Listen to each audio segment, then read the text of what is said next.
Saudara, pemerintah di bawah pimpinan Presiden Prabowo membentuk Kementerian Haji dan Umroh yang khusus mengurusi tata kelola ibadah haji dan umroh. Seperti kita tahu, saudara, kasus dugaan korupsi haji 2024 menjadi sorotan publik. Dan ini tentu saja menjadi PR serius bagi Kementerian Haji dan Umroh yang baru. Lalu pertanyaannya, bagaimana perbaikan layanan haji yang akan dilakukan Kementerian Haji dan Umroh?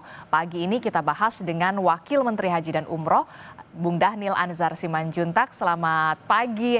Assalamualaikum Bung Dhanil. Selamat pagi Mbak Adisti. Waalaikumsalam warahmatullahi wabarakatuh. Hari ini tetap berkereta menuju ke studio Orange Kompas TV. Karena dekat dari Jurang Mangu ke sini hanya 15 menit. Oke, Masya Allah ya. Langsung kan. Pakai kereta, no macet-macet lah ya. No macet-macet. Naik transportasi publik. Nah, ini kan Bung Dhanil kita tahu sebelumnya juru bicara dari Pak Prabowo sebelumnya dan diberikan amanah baru begitu ya menjadi wakil menteri di Kementerian Haji dan Umroh.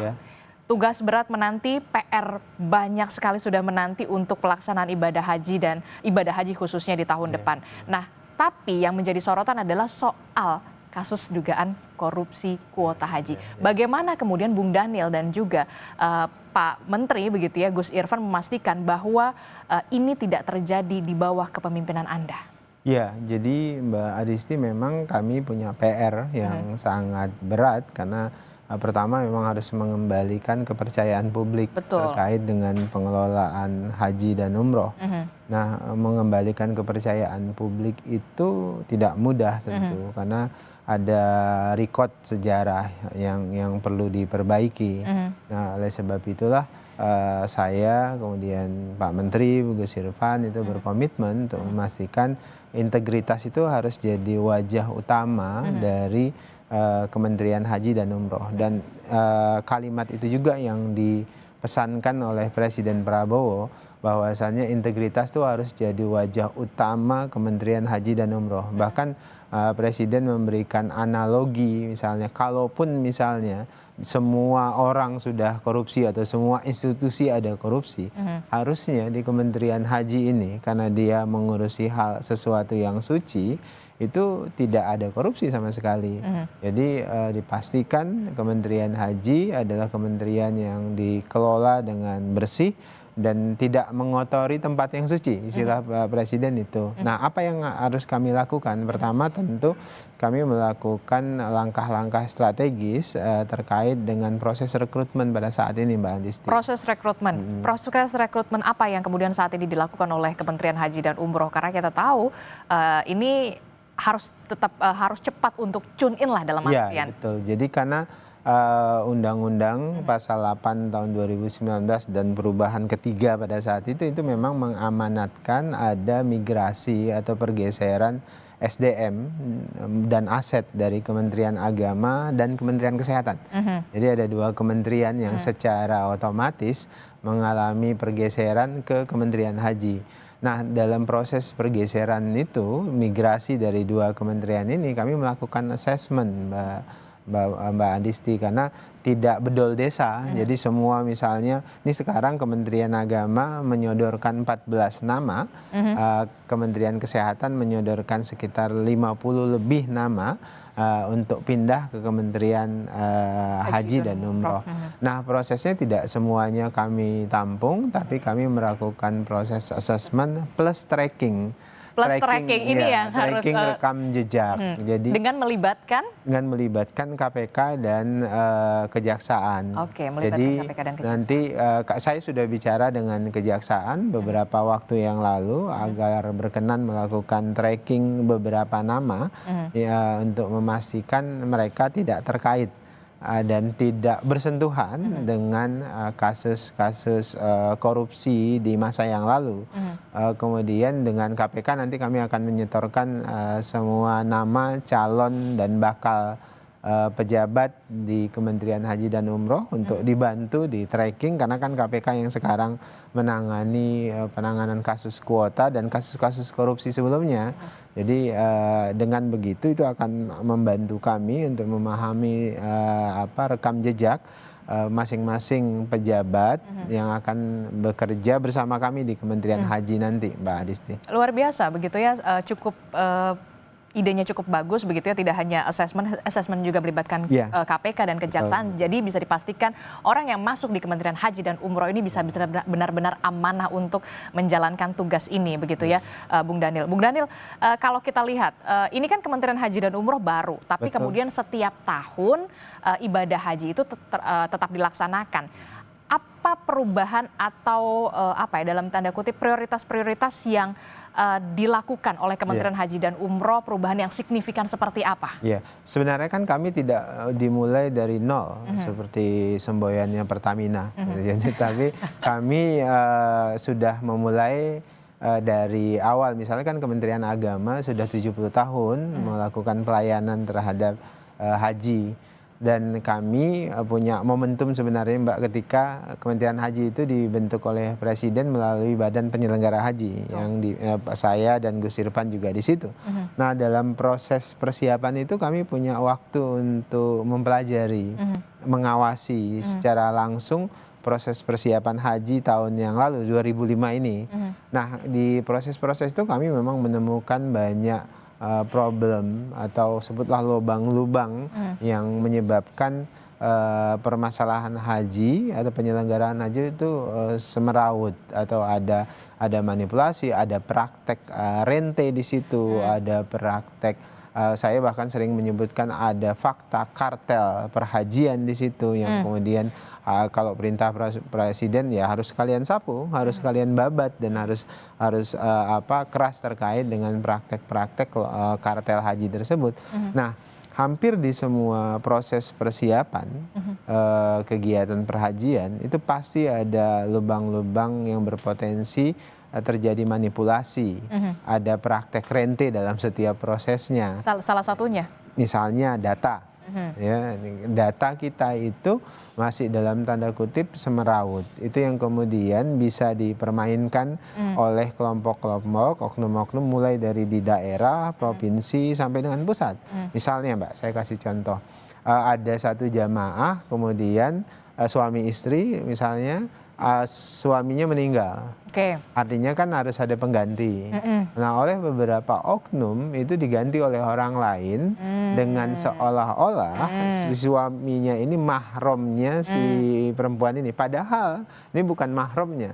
Nah, praktek pemalsuan mahrom itu banyak dilakukan di beberapa kesempatan, dan temuan-temuan kita itu signifikan. Nah, ketika ada praktek pergantian mahrom, pemalsuan mahrom itu ada nilai di situ, ada rente di situ. Anda bayangkan Mbak, ini mau naik haji tapi berbohong. Tapi berbohong. Makanya saya beberapa kali ini nanti berharap dari MUI untuk ada fatwa yang keras dan tegas bahwasannya naik haji itu harus dengan cara yang baik. Harus cara yang hasanah, karena ini ibadah yang suci, ibadah yang hasanah. Kalau cara untuk berangkat ke sana tidak hasanah, tidak baik, berarti hajinya itu tidak baik atau bukan haji yang makbul, bahkan apalagi mabrur. Ini pasti haji yang keliru, yang salah lah. Gitu. Termasuk juga soal dugaan kuota itu tadi. Karena kita tahu waktu tunggu untuk mau ibadah haji di Indonesia itu lama banget. Lama memang. Bung Daniel. Jadi tadi ya, itu baru dari sisi data loh Mbak. Belum kita bicara catering yang kebocorannya luar biasa, bisa 20-30%. Belum bicara akomodasi tenda, belum lagi hotel, belum lagi penerbangan. Hampir di semua proses itu pasti ada lubang-lubang potensi praktek rente. Nah, di bagian itulah kami berkomitmen untuk memastikan perintah Presiden itu kebocoran-kebocoran itu harus segera ditekan. Kalau bisa sampai 0%. Jadi jangan sampai 20-30% itu kan menyebabkan inefisiensi yang luar biasa. Yang dirugikan tuh jamaah Mbak dalam praktek-praktek rente tersebut. Ya itu tadi tugas Bung Daniel dan juga Pak Menteri begitu ya, Gus Irfan cukup berat begitu ya. Bahkan sebelum untuk ke ibadahnya saja sudah harus dibersihkan begitu untuk kebocoran-kebocoran itu. Nah, tapi yang kemudian diperhatikan adalah ada perintah dari Presiden Prabowo Subianto untuk biaya haji lebih turun lagi. Saya belum puas. Mungkinkah itu terjadi? Jadi itu komitmen politik Presiden dan perintah itu sangat memungkinkan. Jadi sangat rasional ketika Presiden meminta agar BPIH atau biaya penyelenggaraan ibadah haji atau terutama dalam bahasa awam itu ongkos naik haji itu ditekan. Itu sangat memungkinkan Mbak secara politik dan secara ekonomi juga sangat memungkinkan. Kenapa begitu? Pertama, Presiden melihat potensi kebocoran yang sangat tinggi. Tadi saya sebutkan 20 sampai dengan 30 kebocoran. Jadi kalau kemudian kita bisa menekan kebocoran-kebocoran itu, maka kita bisa merasionalisasikan biaya atau ongkos naik haji. Paling tidak berapa persen turun? Nah, kalau kemudian kebocorannya bisa kita tekan sampai dengan 0%, maka kita akan bisa signifikan menurunkan. Tapi dari sisi ekonomi kan memang orang kok banyak yang bilang nggak rasional kalau kemudian ongkos haji diturunkan karena dolarnya justru naik. Kalau tahun lalu tuh standarnya 16.000 per $1. Nah, tahun ini kan 16.500. Jadi asumsinya pasti naik. Ongkos semuanya pasti naik. Nah, tapi dari sisi hitung-hitungan finansial memang terkesan tidak rasional. Tapi yang dilihat oleh Presiden dan yang juga kami lihat itu adalah bagaimana inefisiensi pembiayaan haji itu bisa dipotong. Inefisiensi itu disebabkan oleh kenapa? Oleh kebocoran. Jadi kalau kebocoran 20-30% ini bisa kita tekan, minimal kita juga bisa menekan biaya ongkos haji itu. Oke. Nah, itu yang kami lakukan hari ini. Oke, menarik soal rekrutmen, kemudian menekan kebocoran-kebocoran, termasuk juga apa yang lain, prioritas lain yang kemudian saat ini tengah dilakukan oleh Kementerian Haji dan Umroh juga untuk memastikan korupsi kuota haji tidak lagi terjadi di tahun depan. Itu tadi Mbak, kami memastikan orang yang di dalam Kementerian Haji itu punya integritas dan kami mendesain proses pengendalian. Sekarang ini nanti di Kementerian Haji itu ada namanya Direktorat Jenderal Pengendalian Pelayanan Haji dan sebagian besar isinya itu teman-teman kita yang dulu di KPK yang sempat nggak lulus TWK, kemudian saya ajak bareng-bareng di Kementerian Haji dan ada Irjen, ada proses pengawasan lainnya. Nah, kami akan fokus di situ. Selain itu memang komitmen Menteri dan Wakil Menteri itu penting. Saya harus jelaskan dengan tegas bahwasannya fakta bahwasannya birokrasi itu akan sangat tergantung dengan pimpinan puncaknya. Itu adalah fakta. Hampir semua penelitian-penelitian akademis itu menunjukkan kalau kepalanya itu bersih dan punya komitmen, birokrasi itu pasti ngikut. Jadi kami sudah pastikan dengan Gus Irfan tidak ada tekanan ke mereka harus nyetor misalnya ke pimpinan, karena fakta itu selalu ada kan. Dan kita tidak akan kasih target macam-macam. Target yang kita kasihkan kita berikan kepada birokrasi, pastikan semua proses itu clear, bersih dari praktek rente, dari praktek korupsi, manipulasi dan sebagainya. Walaupun saya dan Gus Irfan paham betul tidak mudah untuk merubah status quo, corporate culture yang sudah terbangun di satu birokrasi, dan ini yang kami langsung terus tekankan karena nanti kan birokrasi kami itu mulai dari pusat sampai ke daerah, bahkan sampai kecamatan melalui penyuluh haji kan. Nah, untuk mengontrol itu tentu membutuhkan sistem dan komitmen.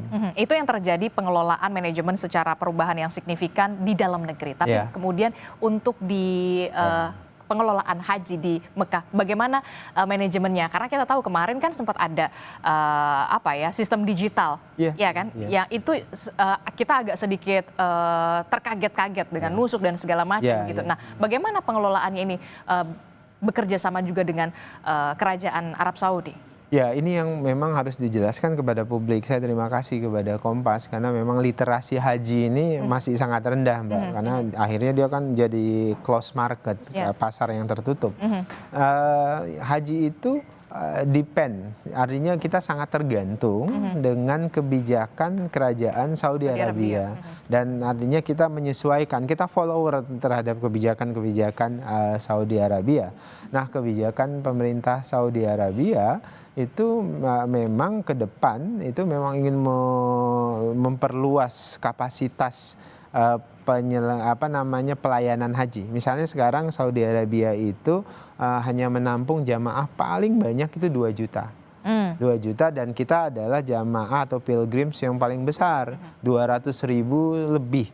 Nah, sehingga antrian rata-rata kita sekitar 25 tahun. Nah, apa yang kita lakukan untuk memastikan proses penyelenggaraan di sana itu berjalan sebagaimana mestinya. Kami dengan Kementerian Haji Saudi Arabia itu akan membentuk yang namanya task force bareng bersamaan. Karena di dunia ini hanya dua institusi, hanya ada 2 Kementerian Haji, yaitu Kementerian Haji Saudi Arabia dan Kementerian Haji Indonesia. Artinya ini abang adik lah kalau kata anak Medan. Gitu. Jadi kami ingin proses persiapan keberangkatan dan penyelenggaraan di sana, penyelenggaraan ibadah, Kementerian Saudi Arabia, Kementerian Haji dan Umrohnya itu bersamaan, dan kami bikin task force. Jadi hampir semua proses kami bicara dengan Kementerian Haji Saudi Arabia, kami berdiskusi. Jadi kami meminta asistensi secara terus-menerus. Syukur-syukur kita dapat privilege karena memang kita jamaah terbesar, dan kemudian secara banyak. Politik juga kita punya hubungan yang sangat baik dengan Saudi Arabia. Kira-kira gitu. Kita berharap tentu saja penyelenggaraan ibadah haji dan umroh di bawah Kementerian Haji dan Umroh sekarang ini bisa lebih fokus, lebih lancar begitu ya, semuanya bisa berjalan dengan baik dan lebih baik lagi pastinya. Terima kasih Wakil Menteri Kementerian Haji dan Umroh Bung Daniel Anzar Simanjuntak sudah mampir ke studio Orange Kompas TV. Sehat selalu. Sama-sama Mbak Disti, sehat juga. Ya, saudara, informasi penting dan juga menarik lainnya masih akan kami hadirkan usai jeda. Deretan kasus